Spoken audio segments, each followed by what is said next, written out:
Welcome to another edition of I Am Thomas, and I thank you for checking out this video. Please do hit the subscribe button. Let us begin our journey. Gertrude Ederle, and I'm hopefully pronouncing the last name correctly, was always someone that I was intrigued about. I am a big swimming fan. Love swimming. Swimming so much from an early age that I swam till and learned my craft until about the only place that you could go really was to be certified for a lifeguard, which I did not do. Because of like CPR classes and all that, which I should have done. But nonetheless, I always loved swimming. And if you're in the swimming world, you're very familiar with Gertrude, a pioneer. Now, Gertrude was born in 1905, and she had been lucky enough to be the daughter of a successful German butcher in New York. And they had bought a vacation home on the Jersey Shore. That's, where he had encouraged his daughters to swim. And Gertrude, well, she loved it. Since the age of 5, Gertrude had suffered a hearing impairment from a bout of the measles. And that disability made her kind of feel awkward, socially awkward. And she often retreated into her own world and kind of get lost in the sport of swimming. There she found solace. Solace is the word, solace. She was quoted as saying, to me, the sea is like a person, like a child I've known a long time. She would say this, decades later. It sounds crazy, I know, but when I swim in the sea, I talk to it. I never feel alone when I'm out there. And remember, at this time, when Gertrude was learning how to swim, women and girls weren't commonly taught to swim, and women's swim leagues were in their infancy.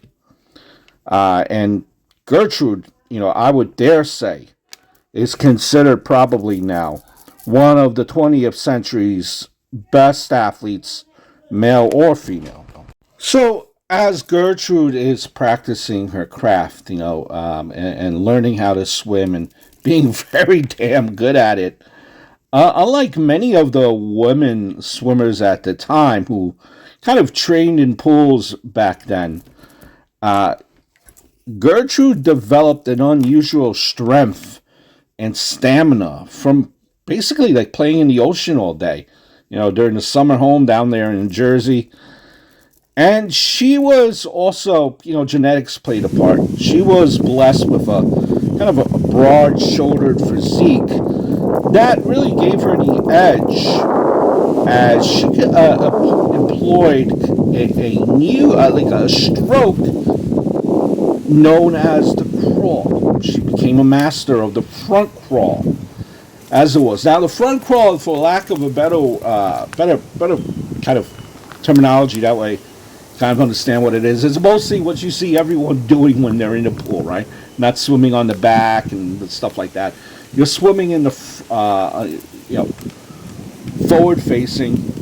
You're kicking. Probably the proper way to do it is probably three kicks, and as you're doing the stroke, you're taking a breath from the side. That you know what it is. It's a front crawl freestyle, I think, is the terminology. Modern day. She was damn good. Damn good at it. And just so you know, at this point, when she was part of the WSA, it's that club,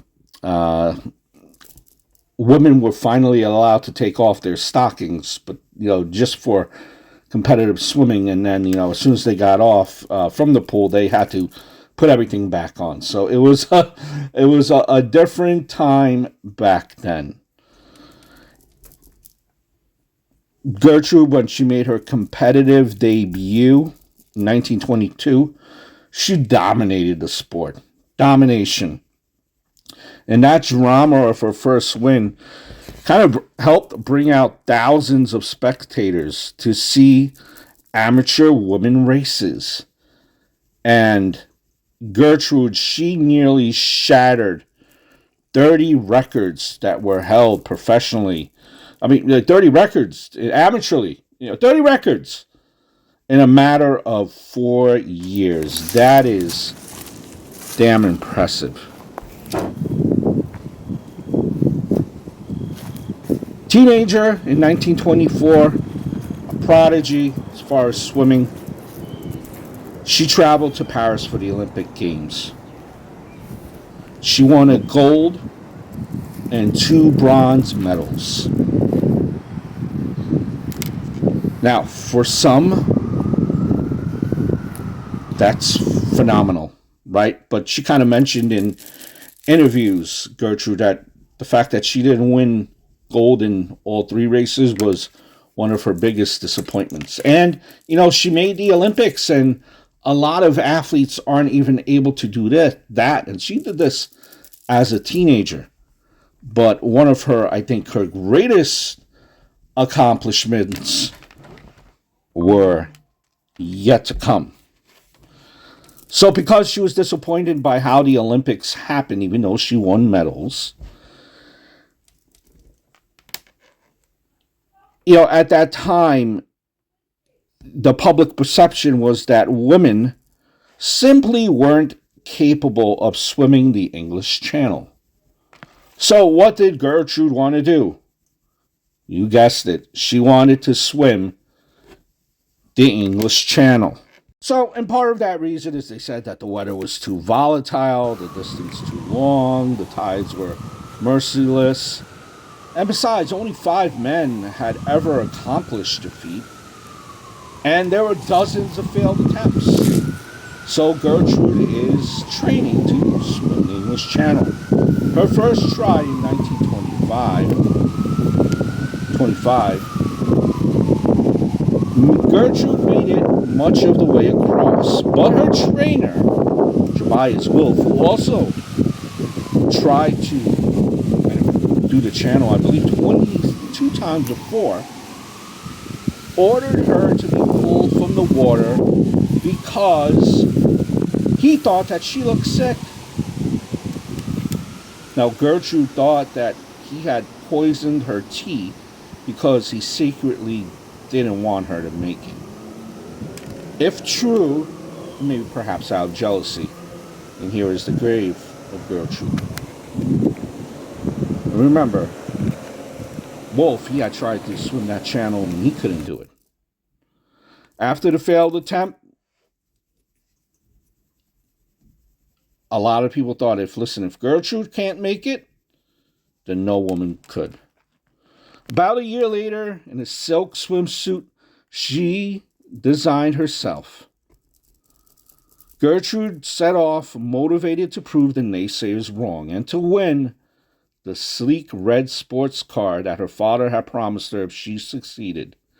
She braved the threat of sharks and, the jellyfish. She had a tongue swollen from the salt, punishing storm, while reporters had followed her in a boat and wired updates on her progress.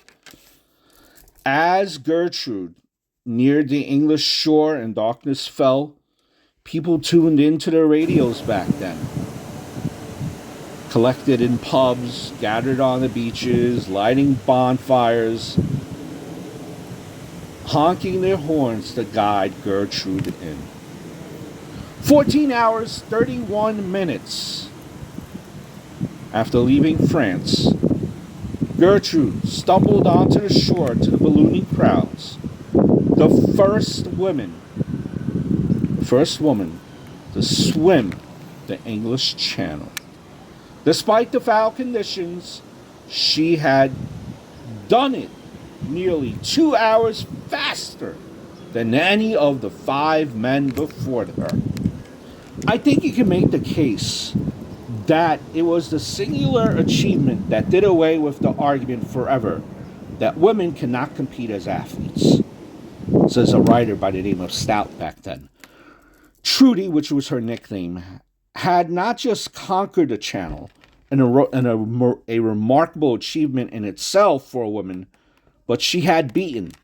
Make that shattered the men's record, and by such an enormous margin that it caused a complete recasting of perceptions.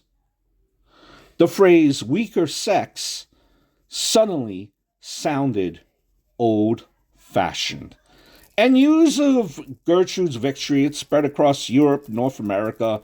She had received job offers, invitation to fancy events, marriage proposals. But, when she arrived to New York, 3 weeks after her accomplishment, she had a parade down the Canyon of Heroes. Ticker tape parade. About 2 million people were there to pay homage to Gertrude. Amazing. Now, all this fame, Gertrude suffered a nervous breakdown. She did recover. And in, the 1930s, when they came about, she had suffered a debilitating back injury, a fall down, from a stairwell. And her hearing, because she had measles at an early age, it worsened. And it kind of almost made her deaf. Essentially, that fall ended her swimming career. But she went on to be a swimming instructor for deaf children. She taught her swimming, and that's a damn good teacher to have. She never married, lived a very long life, passed away in 2003, the age of 98 years old.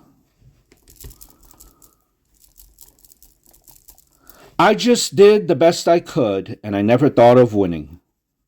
I guess I swam as early as I either breathe or walk, and I truly think it ought to be as natural, just as natural, for everybody. Rest in peace.